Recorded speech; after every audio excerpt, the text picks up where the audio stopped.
Realmente después de escuchar tanta gente que sabe mucho y de discusiones tan floridas como que yo decía, bueno, pero ¿por qué diagnóstico precoz? ¿Por qué diagnóstico temprano? Si todo el que está ahí es hematólogo o cuasi hematólogo y saben mucho cómo diagnosticar temprano.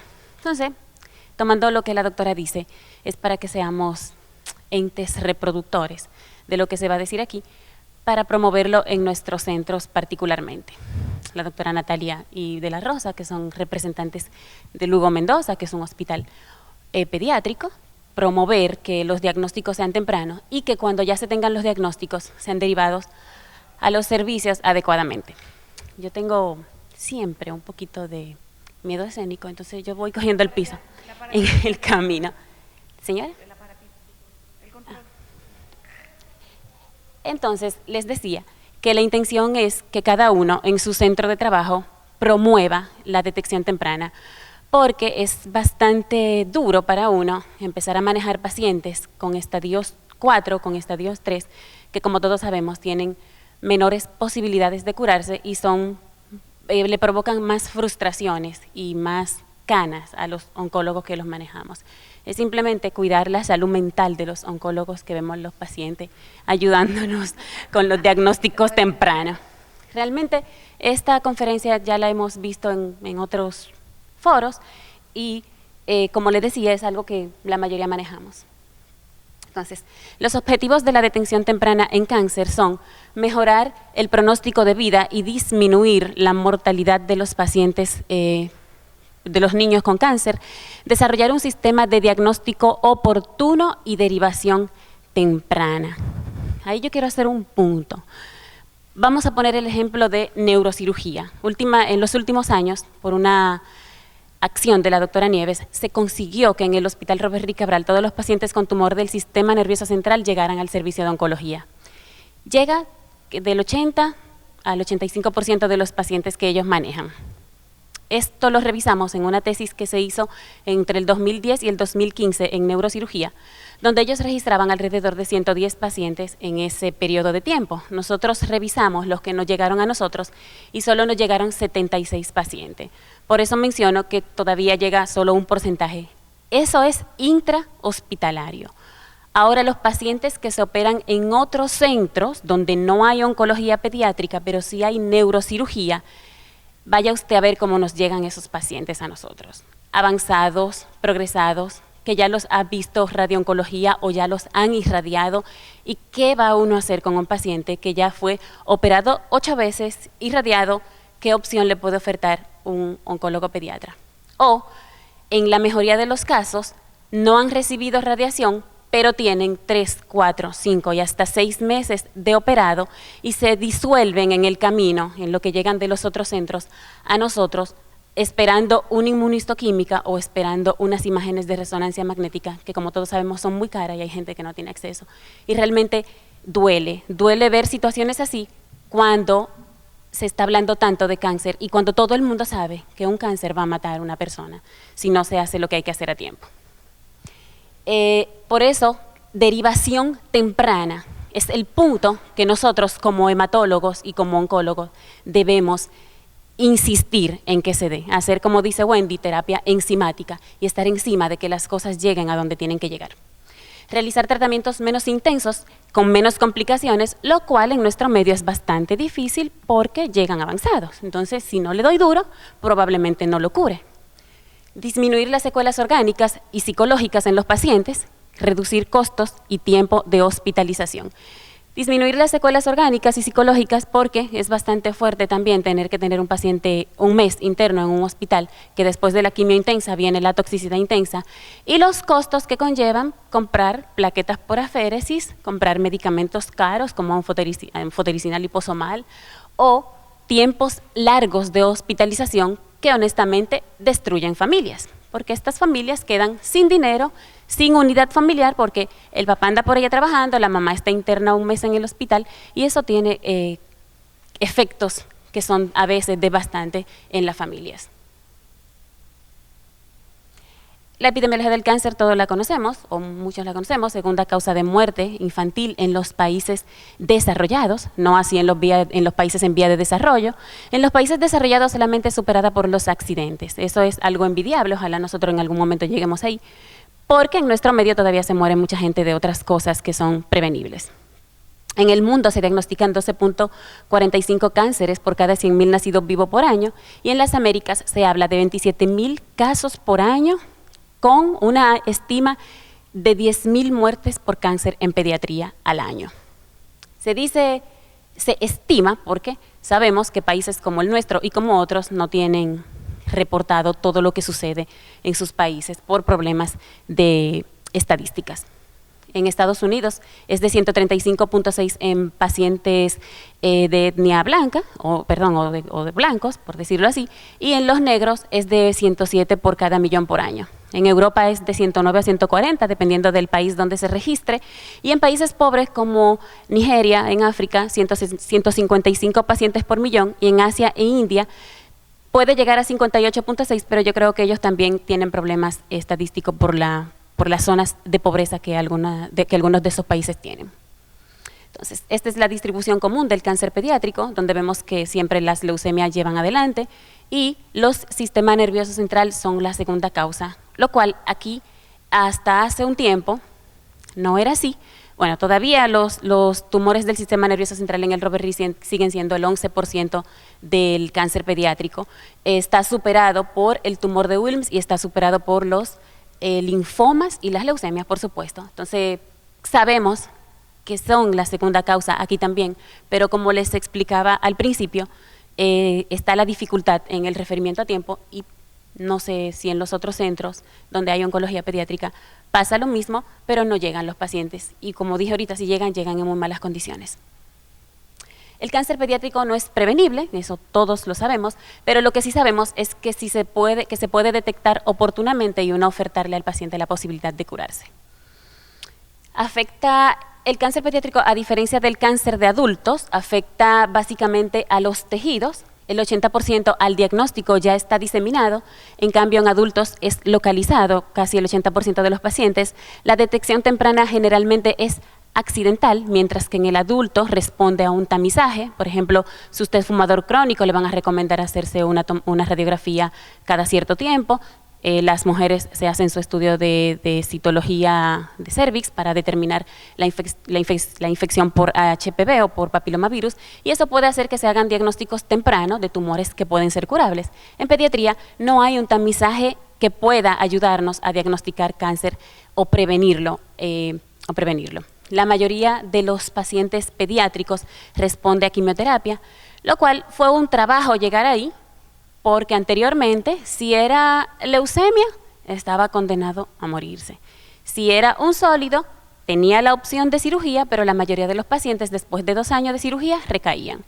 Gracias a que se descubrió la función de la quimioterapia y de combinar diferentes tratamientos o diferentes drogas, se ha visto que de un 20%, que tal vez se curaba en el 50, en el 40, hemos llegado a curar hasta un 70% de cáncer pediátrico, llevando la delantera las leucemias, que en países desarrollados hablan de que a 5 años tienen un 70% de sobrevida. Entonces, la prevención, como dije ahorita, es improbable en pediatría, mientras que en adulto, si usted no fuma, a menos que usted tenga una predisposición genética, difícilmente le dé un cáncer de pulmón, ¿verdad? Y si usted se hace su citología de cervix frecuentemente y se le hace un diagnóstico o una detección de que es portador de HPV, pues le van a dar seguimiento, le hacen un cono y le hacen todo lo que es necesario para que usted no llegue a un cáncer de cervix y se muera de eso. ¿Por qué se mueren las mujeres de cáncer de cervix? Porque falla la prevención. Frecuencia de cáncer según la edad. Todos nosotros lo conocemos, en todas las edades por debajo de 15 años las más frecuentes son las leucemias, seguida, dependiendo de la edad, en los menores de 5 años por neuroblastoma, tumor de Wilms, germinales de testículo y retinoblastoma. De 5 a 10 años, como ven, en algunos países o en algunos grupos, sistema nervioso central queda en 4.º lugar, Hodgkin y no Hodgkin quedan en 2.º y 3.er lugar. Entonces, ¿cuáles son los factores de riesgo en el cáncer pediátrico? De esto se habla en todos los sitios donde uno llega, si radiaciones ionizantes, que no sé qué, que no sé cuánto. Las radiaciones ionizantes se han relacionado últimamente, en lo más reciente que revisé, cuando se reciben durante el embarazo. Puede condicionar a que esa madre tenga un hijo que desarrolle cáncer en los primeros 5 años de vida. Sustancias químicas y medicamentosas, el alcohol, el tabaco, el dietilvestrol, y se ha relacionado en mujeres que durante el embarazo usaron diuréticos o que consumieron el componente nitroso de algunos medicamentos, de algunos alimentos curados o del tabaco, se ha relacionado con que el hijo desarrolle cáncer antes de los 5 años de vida. Los factores biológicos, el virus del VIH, el virus linfotrófico humano, que está relacionado directamente con el linfoma de células B del adulto, y la hepatitis B y C y el Epstein-Barr virus, que tiene una fuerte relación con el linfoma de Hodgkin, con los linfomas no Hodgkin, principalmente el de tipo Burkitt, y con los carcinomas nasofaríngeos, que aunque no son tan frecuentes en pediatría, tal vez nosotros por nuestra condición de tener en nuestra mezcla la raza negra, sí tenemos cierta frecuencia de carcinoma nasofaríngeo. En el Robert Ree hemos diagnosticado unos 12 carcinomas de este tipo en los últimos 7-8 años. Entonces, para diagnosticar cáncer temprano hay que tener un alto índice de sospecha. Siempre cuando yo era residente en Guatemala me decían, no lo conoces, no lo identificas, no lo diagnosticas. Entonces, si no nos dan cáncer en la universidad, si no nos hablan de cáncer en la residencia, se nos puede pasar fácilmente un cáncer por la cara y no diagnosticarlo. Derivación inmediata al servicio especializado. Señores, no todo el mundo puede tener una unidad de oncología. Para eso hay que tener muchas herramientas, mucho personal, mucho dinero también. Entonces, si usted no tiene cómo hacerle una tomografía a un paciente en un centro, no se quede con él. Si usted después que le haga la tomografía tampoco tiene un cirujano pediatra que le opere el paciente, no se quede con él. Si usted le va a hacer un extendido periférico y no va a encontrar quien se lo interprete, ¿para qué se lo va a hacer? Mande el paciente al tercer nivel donde el paciente se puede evaluar y atender, ¿verdad? Entonces, la derivación inmediata es responsabilidad del servicio, de la enfermera, del pediatra, del médico general que ve el paciente, pero también es responsabilidad del Sistema Nacional de Salud. ¿Que funciona? No sabemos, porque a veces los pacientes tienen que buscar el dinero para echarle a la gasolina de la ambulancia donde van a mandar el muchachito para acá. Entonces, eso es parte del mal funcionamiento de nuestro Sistema Nacional de Salud. Después que ya llegó al tercer nivel o al hospital, dame agua, o al hospital donde debe llegar, entonces tenemos que ver qué se hace en ese centro para hacer un diagnóstico precoz. ¿Está preparado ese hospital de tercer nivel para hacer todo? ¿No se le dañó el tomógrafo por 2 semanas? ¿No tiene una lectura de tomografía 15 días después de haberse hecho? ¿Está bien? Llegó, se hizo la tomografía, se leyó o Wendy la interpretó y dijo, esta tomografía es un tumor del riñón, sin tener las imágenes leídas. Entonces, tenemos acceso a quimioterapia que nos la dé quien debe darla.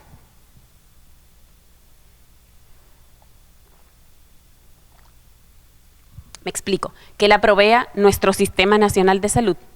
Bueno, tenemos, después que nuestro cirujano nos toma la biopsia, un reporte de patología inmediatamente. Son preguntas que uno se las hace y no encuentra la respuesta. Si nosotros cumplimos con esas 3 primeras, la que está en rojo vino, la que está en rojo encendido, la que está en amarillo, podemos tener un cáncer potencialmente curable. Pero tenemos que cumplir las 3 primeras para llegar. Factores que retardan el tratamiento. Yo le puse tiempo, y es porque se pierde el tiempo. El tiempo es lo más importante en el tratamiento del cáncer, porque nosotros nos puede llegar un linfoma de Burkitt hoy con una masa de 2 centímetros y mañana va a doblar su tamaño a 4 o a 6 centímetros y lo que hoy era un simple dolor abdominal, mañana va a ser una invaginación, pasado va a ser una obstrucción y traspasado vamos a tener una necrosis intestinal que nos puede condicionar el paciente a salir con una ostomía o hasta un síndrome de intestino corto, que fue una experiencia que yo tuve cuando era residente.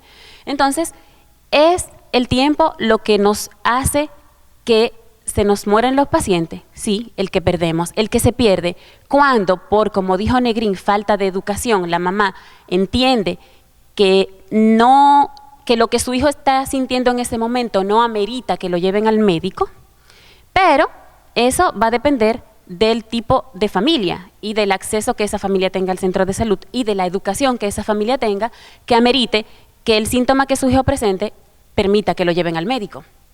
Entonces, cuando llega al médico, la enfermera que lo evalúe, el médico general que lo evalúa, si este paciente, el síntoma que tiene le hace pensar que puede ser una enfermedad maligna, él va a tomar medidas. Pero si él piensa que ese dolor abdominal es simplemente por amebiasis y que él lo puede manejar ambulatorio, probablemente lo mande a su casa y cuando el paciente regrese va a regresar con un problema mayor. Entonces, la referencia al centro oncológico va a depender del sistema de salud, porque si se le prende el bombillito y la enfermera y el médico piensan que sí, que puede ser algo más que una simple amebiasis o un simple dolor abdominal, va a mandar el paciente al centro, a donde lo quiere referir, pero no tiene los mecanismos para enviarlo.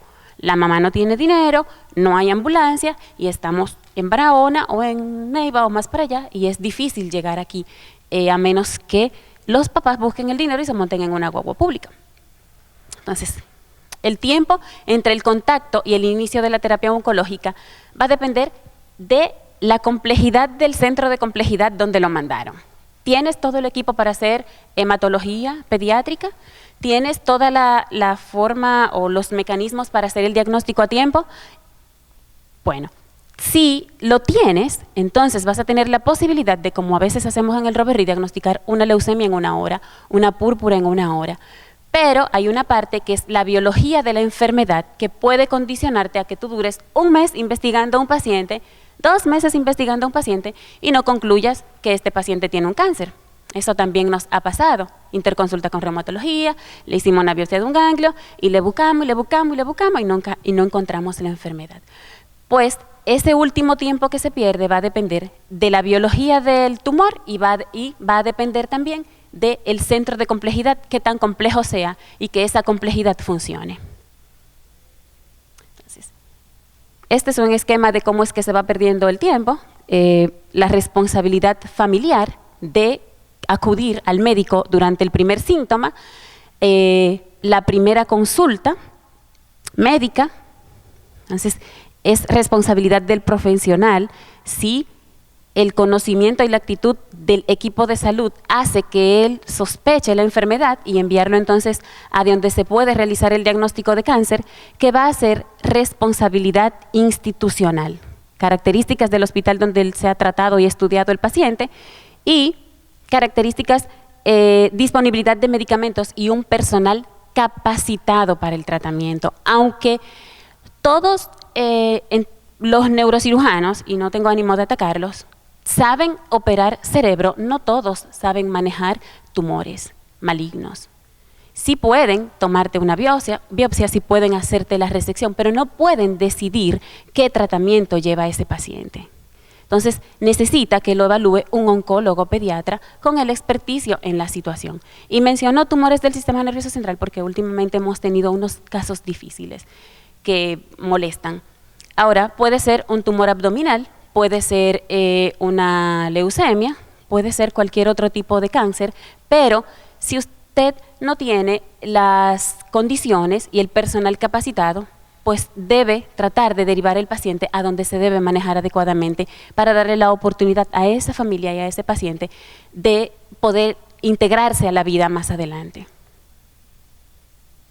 En resumen, el diagnóstico de cáncer oportuno es responsabilidad de todos, la familia, personal de salud, de atención primaria, el sistema sanitario, que muchos de los problemas dependen básicamente de ahí. No se debe perder el tiempo en el servicio de salud y ese es nuestro compromiso. Ya después que el paciente llegó a nuestras manos, hay que agilizar y hacer las cosas lo más rápido posible. Y los errores más frecuentes que se detectan en que se diagnostique un paciente oportunamente son la anamnesis deficientes, las historias clínicas incompletas y los exámenes físicos incompletos. yo lo digo así, a viva voz, por ahí ustedes ven muchísima gente que ve 20 pacientes, 30 pacientes en 2 o 3 horas y es porque ni siquiera le quitaron la ropa ni la camisa a un paciente. Entonces, cuando tú haces eso, lo que para la mamá era normal, para ti no lo es y para ti puede ser un signo de alarma, un signo de alerta, pero si no le quitas la ropa, no lo vas a ver porque la mamá no te lo dijo porque para ella era normal. O sea, yo he tenido 2 pacientes de 3 y 4 años que le he encontrado sinequia de labios menores a los 4 años y gente que viene referida de un pediatra donde mí. La mamá, doña, pero usted no se había fijado, que yo pensaba que los falsémicos todos tenían la vulva así, en serio. Eso me contestó una. Entonces, los signos y síntomas inespecíficos más frecuentes son adenopatías, fiebre, púrpura y anemia, dolor de cabeza, que si bien es cierto, no nos vamos a volver locos por los dolores de cabeza, pero hay que vigilarlo, los niños que se refieren dolores de cabeza. Otras manifestaciones de tumores del sistema nervioso central, como deficiencias neurológicas que se van instalando después de haberse conseguido, o sea, niños que caminaban, que balbuceaban y dejan de hacerlo, o niños que presentan tortícolis, torsión del cuello, que duerme mal con la almohadita así, pero no se le mejora con nada, ni con un relajante, entonces hay que valorarlos. Masas tumorales en mediastino, que frecuentemente son encontradas incidentalmente por pacientes que han tenido algún problema respiratorio y les realizan una radiografía. Masa palpable en abdomen, que casi siempre son palpadas por la madre o por los familiares. Protrusión ocular, dolor óseo localizado, alteraciones de los ojos como manchas blancas, nubes, etcétera. Estrabismo, que aunque ustedes no lo crean, el 25% de los pacientes con retinoblastoma debuta con estrabismo. Dolor óseo generalizado y otras manifestaciones menos frecuentes como fiebre prolongada, dolor de dientes, otorrea y otorragia, hipertrofia, hematuria, sangrado vaginal e hipertensión arterial. Entonces, esta parte la voy a pasar rápido porque todos lo sabemos y los manejamos. Entonces, las adenopatías es cuando los ganglios son mayores de 2 centímetros, no son dolorosos, responden parcialmente al tratamiento antibiótico, se adhieren a planos profundos y perduran en el tiempo. Cuando son mayores de 4 semanas sin respuesta a un tratamiento que puede instalarse, ya sea amoxicilina más ácido clavulánico y un antiinflamatorio o cualquier otro antibiótico que el pediatra considere, aunque el de elección es amoxicilina más ácido clavulánico o eritromicina, entonces se debe considerar una biopsia. Las localizaciones supraclaviculares se deben biopsiar desde el principio. No se debe mandar a biopsiar a los pacientes a la ligera antes de hacer una buena investigación, porque se ha visto que muchos niños son biopsiados y lo que quedan son como hiperplasia ganglionar reactiva porque a veces uno se desespera. Entonces, la biopsia debe ser realizada por un cirujano experto y no se recomiendan punciones con aguja fina para pediatría, lo que se recomiendan son retirar el ganglio por completo para hacer un buen estudio y para que la muestra sea representativa. El patólogo con experiencia, ya sea en cáncer infantil o debe confirmarse con inmunistoquímica si es necesario, porque a veces, como le decía, las muestras son pequeñas y puedes ver solamente una parte del ganglio y quedarte con un diagnóstico inconcluso.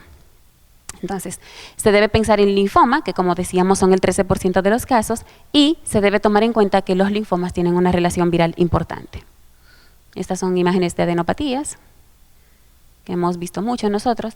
Fiebre, sangrado y alteración en el hemograma. Estos se deben asociar al diagnóstico de leucemia cuando aparece esta triada y los pacientes pueden venir con fiebre acompañado de sangrado, petequias, equimosis, hematomas, leucocitosis, leucopenia, trombocitopenia. Si hay una alteración en 2 líneas hematológicas asociado a dolor óseo o asociado a fiebre, tenemos que sospechar esta enfermedad. Cefalea, náuseas y vómitos. El dolor de cabeza y los vómitos progresivos, casi siempre dolor de cabeza en la mañana que despierta al paciente o por la madrugada, un vómito que en general es matutino y proyectado, o otras alteraciones neurológicas que incluyen ataxia, hipertensión intracraneal, dismetría, problemas de conducta, parálisis de los nervios craneales, marcha atáxica, estrabismo o, como dijimos ahorita, regresión en el desarrollo. Hay que pensar en tumores del sistema nervioso central. Masas mediastínicas que casi siempre son halladas incidentalmente. Los pacientes pueden ser sintomáticos con tos, dificultad para respirar, o si están haciendo algún cuadro que corresponda a síndrome de vena cava superior, deben ser evaluados, debe realizarse y se encuentra una radiografía. ¿En qué vamos a pensar cuando vemos estas imágenes? Si tenemos leucocitosis, debemos pensar en una leucemia T. Si no tenemos leucocitosis, o si tenemos un paciente que no tiene alteración en el hemograma, se debe pensar en un linfoma.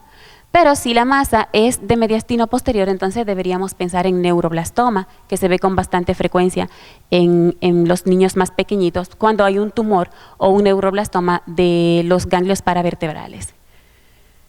Entonces, en masas abdominales, los diagnósticos a tener en cuenta van desde tumor renal hasta linfoma abdominal, hasta neuroblastoma, rhabdomyosarcoma, tumores de células germinales, hasta tumor hepático. En este caso, esta es la paciente de arriba. Este es un rhabdomyosarcoma de pelvis que ya había sido operado, pero solamente le hicieron una biopsia y quedó un gran residuo tumoral. Y esta es la imagen que corresponde a esa lesión. Esta es una imagen de un hepatoblastoma, como está la barriguita bastante distendida con red venosa visible. Y esta es una fotografía de un hepatoblastoma. Esta es una imagen de un paciente con un tumor de Wilms. Y esta es una imagen de un tumor de Wilms. Entonces, cuando palpamos un tumor abdominal, debemos pensar en todas esas posibilidades y la tomografía nos va a ayudar a hacer el diagnóstico diferencial. En la mayoría de los lugares que refieren pacientes pueden hacer una sonografía y eso también nos puede dar una idea de frente a qué estamos. Si el paciente reporta una invaginación o una adenopatías mesentéricas, debemos pensar que es un linfoma, y si nos reporta que es una masa infrahepática o muy adherida al hígado, pero que se relaciona un poco al riñón, entonces debemos pensar que es un tumor renal. Ver si hay otros síntomas asociados al diagnóstico de masa abdominal, que va a incluir signo de mapache, opsoclonus mioclonus, dolor óseo, que puede indicar la infiltración de la médula ósea por un neuroblastoma, y tiene mejor pronóstico en los niños por debajo de los 18 meses, aunque nosotros últimamente hemos tenido muchos pacientes menores de 2 años que nos ha ido muy mal porque tienen infiltración a la médula ósea, porque tienen grandes volúmenes tumorales, o porque han tenido muy mala respuesta al tratamiento. Probablemente tienen un gen MYC amplificado o alguna cosa por ahí que impide que tengamos una buena respuesta. Esta es una imagen de un neuroblastoma de la línea media, de los núcleos basales. Y esta es una imagen de tomografía de un neuroblastoma. Entonces, aumento de volumen del área o protrusión ocular. En estos casos debemos pensar que hay infiltración del área retroocular que está empujando el globo hacia adelante. No siempre son retinoblastomas, como cada vez que ven un ojo saltón o un ojo salido, piensan en un retinoblastoma. Puede ser un rhabdomyosarcoma que infiltre los músculos del ojo, puede ser un sarcoma anorrhabdo, una histiocitosis, que estos histiocitos se meten ahí en esta área también, un tumor del nervio óptico. La leucemia mieloide suele hacer depósitos de células también en la zona retroocular, neuroblastomas, retinoblastoma, etc. Hay que descartar una causa infecciosa, debe ser visto de inmediato por un oftalmólogo y este nos va a dar la idea de si es infeccioso o si es tumoral y derivarlo hacia el servicio de oncología. Entonces, estas son imágenes de lo que corresponde a un rhabdomyosarcoma de mejilla, un sarcoma de Ewing de la pierna y un sarcoma botroides de vagina. Y esta foto corresponde a un niño con infiltración por leucemia mieloide en la región retroocular. Desde que se le dio manejo para la leucemia mieloide, sus ojos mejoraron. Me quedó montada sin querer, pero este es un rhabdomyosarcoma, este de aquí, que se alcanza a ver, y esta es la fotografía tomográfica de este rhabdomyosarcoma. Las leucocorias son alteraciones oculares que vamos a ver en el 60% de los casos con retinoblastoma y el estrabismo lo vamos a ver en un 25%. Siempre que yo menciono lo que el estrabismo se ve en un 25%, donde hay pediatras se asombran porque el estrabismo es bastante frecuente en pediatría, pero lo que se dice es que los retinoblastomas van a tener una presentación con un 25% de estrabismo. El estrabismo es una entidad que hay que valorar inmediatamente se detecta y no dejarle a que si es epicante, que si es esto, que si es lo otro. Si hay un estrabismo, el paciente debe ir a una evaluación de un fondo de ojo o una evaluación bajo anestesia para ver cómo está su retina. Estas son imágenes de leucocoria que se denominan mancha blanca en los ojos. Puede haber desviación del ojo, incluida la leucocoria y lo que se denomina estrabismo. Puede haber inflamación de los párpados cuando este tumor ha infiltrado los párpados, o puede haber un depósito de sangre que se denomina hipema, acompañado de agrandamiento del ojo o de una ligera protrusión del globo.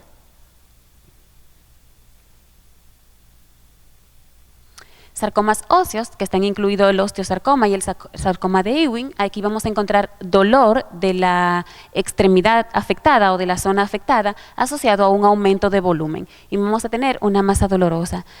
Esto, si avanza y no es detectado a tiempo, puede haber dificultad para caminar o para mover la extremidad. Y esta masa se va a presentar sin un antecedente de trauma, que es muy importante establecer, ya que si no ha habido ningún trauma se debe pensar en malignidad, o si aparece una fractura patológica sin que el trauma haya sido, o una fractura sin que el trauma haya sido muy grave, hay que pensar también en malignidad. Entonces, el osteosarcoma y el sarcoma de Ewing son los tumores óseos más frecuentes en pediatría, ocupan el 4% de los casos, y cuando no hay metástasis tienen una sobrevida de un 70%. Y este es más o menos cómo se puede ver un osteosarcoma y una afectación de una extremidad por un neuroectodérmico primitivo. El neuroectodérmico primitivo se asocia al sarcoma de Ewing, es lo mismo desde el punto de vista histopatológico.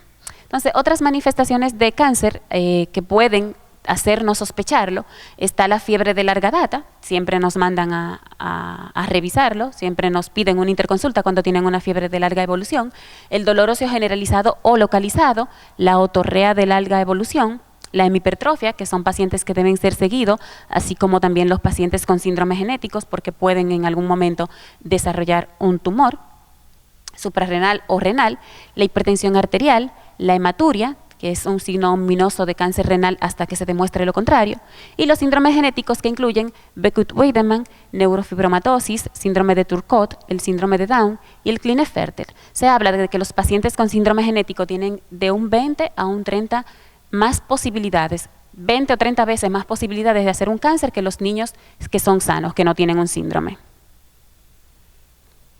Estas son imágenes de niños con hemipertrofia, este era un paciente de nosotros allá en el Robert Reed, y otorrea y un niño con un Beckett-Weidemann. Entonces, ¿cuáles son las ventajas del tratamiento oportuno en cáncer infantil? Terapia corta y menos tóxicos, y menos tóxico y bastante ahorro económico, menor presentación de eventos tóxicos, infecciosos, hemorrágicos durante la terapia, menor porcentaje de abandono, porque si no se va a curar, ¿para qué voy a insistir? O estas familias casi siempre suelen ser pobres y por eso no tienen tanto acceso, y esto va a aumentar el porcentaje de abandono, mayores tasas de remisión, mayor porcentaje de sobrevida y de curación y menores efectos secundarios a largo plazo por radioterapia o por quimioterapia. Gracias.